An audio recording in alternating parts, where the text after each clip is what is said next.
Hello everyone, welcome to Sovereign Artsakh, and this is Michael. Obviously, I'm out and about, but I'm going to do a Soghomon Tehlirian diary series episode here.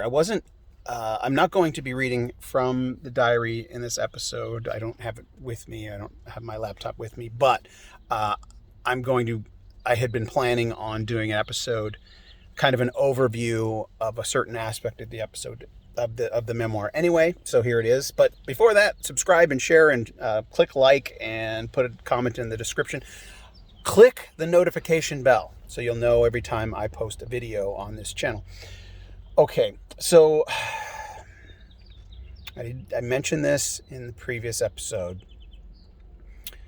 I've mentioned this many times, but it's only just in the past week that I realized that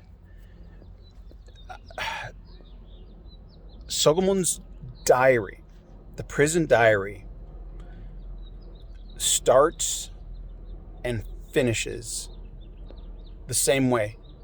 Literally, the first words that he puts to paper while he's sitting in that jail cell, the first words that he puts to paper are, "I woke up from a dream." Or nightmare. And then the last words that he puts as he's sitting in that prison cell, when he probably didn't know it was going to be his final entry, but on May 12th, 1921, the very last words in the entry describe a dream that he has. And this is a guy who comes from a Christian culture. And if you know anything about the Bible is full of dreams. I just recently saw a statistic. It's like 21, somewhere in the 20s. Maybe it was 26, 25, 29. I don't know. In the 20s, that's how many dream sequences there are throughout Scripture. And there's 66 books in the Bible, so it's like an average of every 3 books there's a dream. But, there's some books that have multiple dreams in them. But the point is that God communicates through dreams. Every time there's a dream depicted in the Bible, it's God communicating to a human, right? That they don't record dreams for no reason in the Bible. Every time a dream is recorded, it's God communicating to humans. And also noteworthy is the fact that when I first started on this project,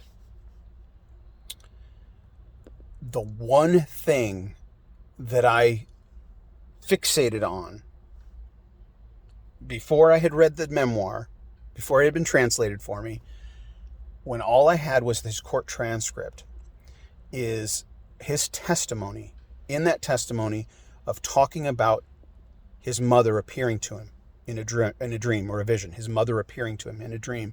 And the thing that she said, is, after the judge asked, "Why did you do this?" he said, "My mother said that I can't be with her in heaven." Or she said, there's no room for you in heaven until you do this thing, or until you kill Talat. I forget the exact terminology.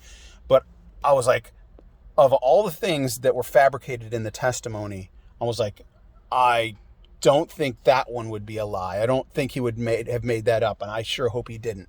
And sure enough, so that's the one thing I was really fixated on this, as I put it today, and as I was thinking then, like, this is a message from God to Soghomon Tehlirian about what he needs to do, or what he's going to do, right? God communicating to a human about what needed to happen, justice.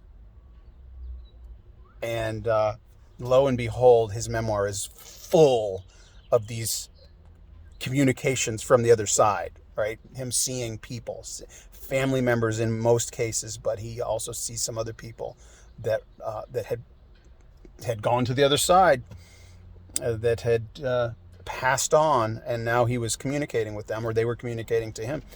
So it's all through the memoir, and as I just mentioned, in the diary, it's there. It begins and ends, and then there's, in fact, there he recounts in his memoir a dream that he must have had in prison that he doesn't record in the diary, but it's toward the end like I think it's in the memoir, it's like right before the trial happens.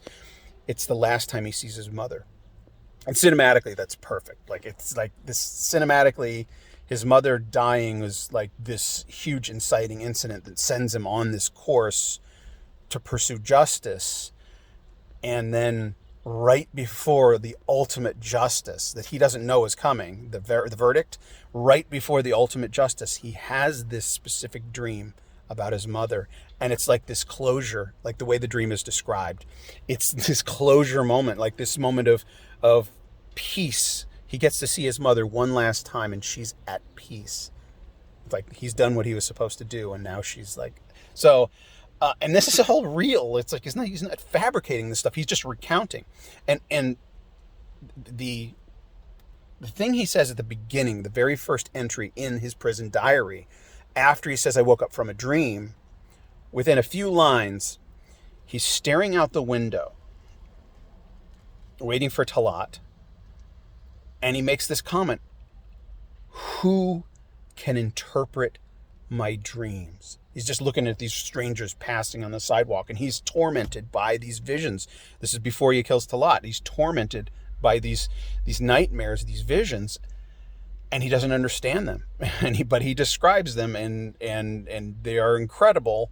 It's not like he had too much pizza the night before and just had this crazy dream. It's like these visions and dreams that he has have meaning, but he doesn't understand the meaning.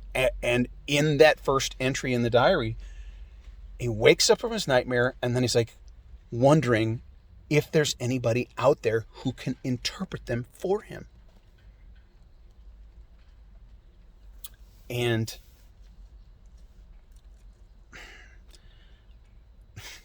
I don't know. It seems like maybe I'm that person. This whole thing has been entrusted to me. I'm the one that comes to it, that sees it this way, that recognizes the importance of dreams. I'm a Christian, like a real, like I believe in Jesus resurrected from the dead and God communicating to us, allowing sometimes in the Bible people that have passed away to communicate to those who are still alive.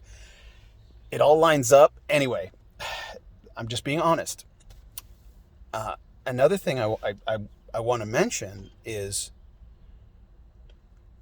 as he, in his very last entry in the diary, go back and watch the very first of these, episode 1 of the series, where I read that final entry, and he talks about, I can't help but believe that there's something going on here, that the crazy things that have happened in my life are happening for a reason. That's essentially saying it seems like it's providential and seeing things from a religious viewpoint.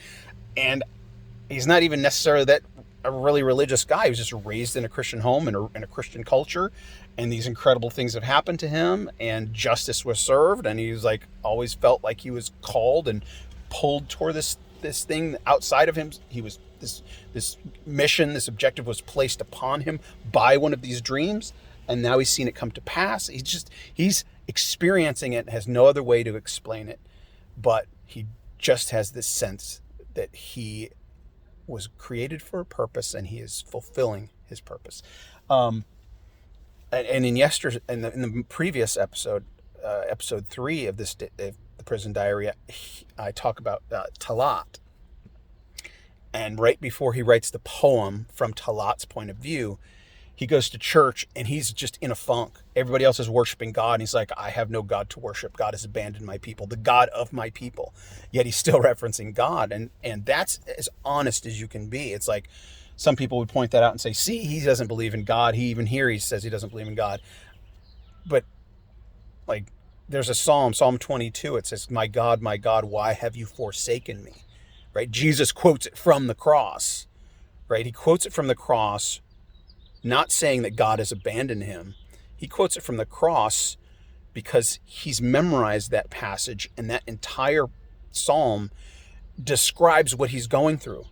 Like the Psalm 22 in the Bible describes the crucifixion, the things that Jesus has just experienced. He's like, wow, they're dividing my clothes. They're gambling to divide my clothes. And go read Psalm 22 and you'll see, oh, that's a psalm that predicted the way he would die. So he's hanging on the cross.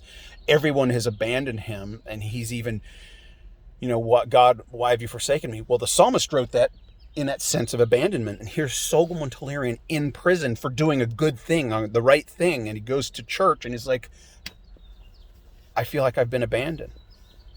Yet he was acquitted and justified and redeemed, the redemption. Anyway, so I'm going to talk a little bit more about some of his religious references through in the prison diary in another episode. But I just kind of wanted to, talk this through, this kind of overview, not just of the prison diary, but of the memoir of Soghomon's story and his experiences. So subscribe and share and like, and put a comment in the comment section.